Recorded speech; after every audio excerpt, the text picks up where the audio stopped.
At breakfast, she'd barely touched her cereal.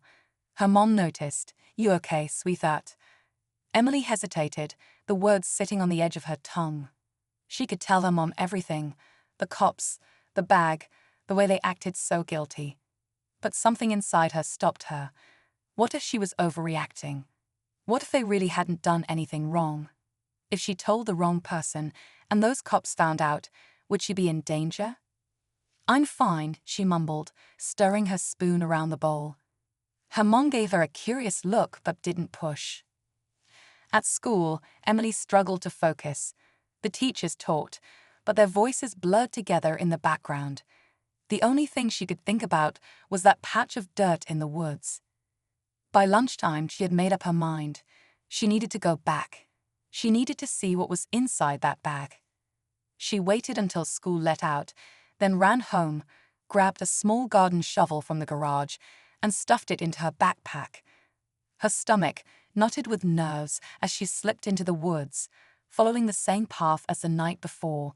Every snap of a branch, every rustle in the bushes made her jump, but she forced herself to keep going. When she reached the spot, she hesitated. The dirt looked undisturbed, but Emily knew better. Taking a deep breath, she knelt down and started to dig. The earth was softer than she expected, and after a few minutes, the tip of her shovel hit something solid. A chill ran through her as she wiped away the dirt, revealing the edge of the black bag. Her hands shook as she reached for it, but before she could pull it free, a twig snapped behind her. Emily spun around, heart hammering. Someone was watching. Emily's breath caught in her throat. She scanned the trees, her pulse pounding in her ears. The woods were silent now, too silent. Someone was there, watching, waiting. She didn't move, didn't even breathe. Maybe if she stayed completely still, whoever was out there wouldn't notice her. But then, from the corner of her eye, she caught a glimpse of movement, a dark figure shifting between the trees. Panic gripped her chest. Had the cops come back? Had they realized someone had been here? Emily's hands clenched around the shovel, her fingers slit with sweat. She wanted to run, but her legs refused to move. Then a voice, low, careful. "What are you doing?" Emily whirled around, her heart nearly leaping out of her chest. Standing just a few feet away was Jake, the boy from her neighborhood. He was of age, maybe a little older, always riding his bike around, always getting into trouble. She exhaled sharply, relief flooding her. "Jake, what are you doing here?" He crossed his arms. "I could ask you the same thing." His eyes flickered to the half-buried bag. "What's that?" Emily hesitated. She barely knew Jake, but something about the way he looked at the bag told her he already had a guess. "I saw something last night," she admitted. "Two cops. They'd buried this here." Jake's face darkened. He stepped closer, lowering his voice. "You serious?" She nodded. For a long moment, he didn't say anything. Then he crouched beside her, brushing dirt off the bag. His fingers trembled slightly. "We shouldn't be doing this," he muttered. Emily swallowed hard. "I have to know what's inside." Jake glanced around the woods, his expression tense. "If this is what I think it is, we're in trouble." Emily met his eyes, fear twisting in her gut. "What do you mean?" Before he could answer, the distant sound of tires crunching against gravel cut through the trees. A car, coming fast. Emily's stomach dropped. Whoever it was, they were coming straight for them. Emily's heart pounded as the sound of the approaching car grew louder. She and Jake locked eyes, both frozen in place. They had to move now. "Cover it back up," Jake hissed, grabbing a handful of dirt and tossing it over the bag. Emily scrambled to help, their hands moving fast, but the rumbling engine was too close now. The car skidded to a stop just beyond the trees. A door creaked open. Heavy footsteps crunched over the forest floor. Emily barely had time to dive behind a nearby bush, dragging Jake down with her. They crouched low, hands pressed over their mouths, barely daring to breathe. Through the gaps in the leaves, Emily could see him, the taller of the two officers from last night. His uniform was gone, replaced with dark jeans and a jacket, but she recognized his face. But then Jake unzipped his backpack and held up the folder. "We know what you've been doing," he said, his voice steadier than Emily expected. "And now they do too." Carter's face darkened, but the damage was already done. One of the other officers took the folder, flipping through the pages. His expression shifted from confusion to something colder. "We're gonna need you to come with us," he said, his voice firm. Two more officers moved in, one pulling Carter's hands behind his back, snapping a pair of handcuffs into place. Emily exhaled, her whole body shaking with the weight of everything that had just happened. It was over. The buried secret wasn't a secret anymore. Hours later, after police statements and endless questions, Emily sat on her front porch, wrapped in a blanket. Jake was next to her, silent for a long time before finally speaking. "You really texted your mom?" Emily nodded. "I knew we might need help. Figured it was better to say something before it was too late." Jake let out a small laugh, shaking his head. "Smart move." She looked out toward the woods, the place where it had all started. The place where two bad cops had tried to hide something, and where two kids had refused to let it stay buried.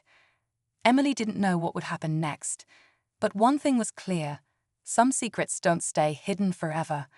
And sometimes, doing the right thing means digging a little deeper, even when it's terrifying. The night was darker than usual, the kind of darkness that made everything feel just a little more secret, a little more dangerous.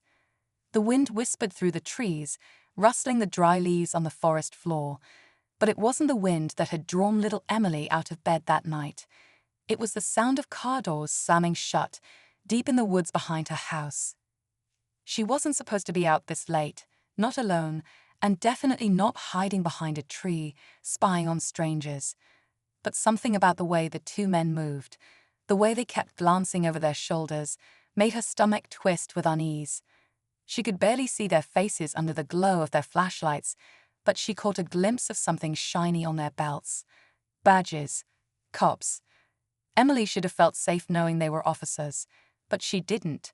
Not when they were digging a hole in the middle of the woods, not when one of them dropped a heavy-looking black bag into it. The other one quickly shoveled dirt on top, his movements rushed, almost frantic. They weren't just burying something. They were trying to make sure no one ever found it. Her heart pounded as she crouched lower behind the tree, afraid they might hear her quick, shaky breaths. She wanted to run back home, to pretend she hadn't seen anything, but her legs wouldn't move. She was frozen in place, watching as the officers exchanged a few hushed words, glanced around one last time, then hurried back to their car. Within moments, the only thing left was the faint sound of their tires crunching against gravel as they sped away. Emily swallowed hard. She knew she should forget about this, pretend it never happened. But she couldn't, because whatever was inside that bag, whatever those cops were trying so hard to hide, was something they didn't want anyone to find. And now, Emily was the only one who knew their secret. Emily stayed hidden for a long time, listening to the silence settle back over the woods. The air felt heavy, like it was holding onto a secret too big to keep. She should have turned back then, run straight home and climbed into bed, but her curiosity wouldn't let her. Her fingers curled into the rough bark of the tree as she stared at the patch of freshly disturbed dirt. What had they buried, and why? Emily's mind raced through possibilities, each one worse than the last. She had always thought of police officers as the good guys, the ones who were supposed to protect people. But tonight, she had seen something that didn't make sense. If they were doing the right thing, why had they been so nervous?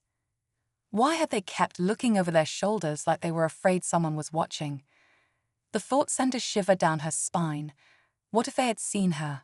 What if they came back? She forced herself to step back, one foot sliding carefully over the leaves, trying not to make a sound. But then, snap, a twig cracked beneath her shoe. Her breath hitched.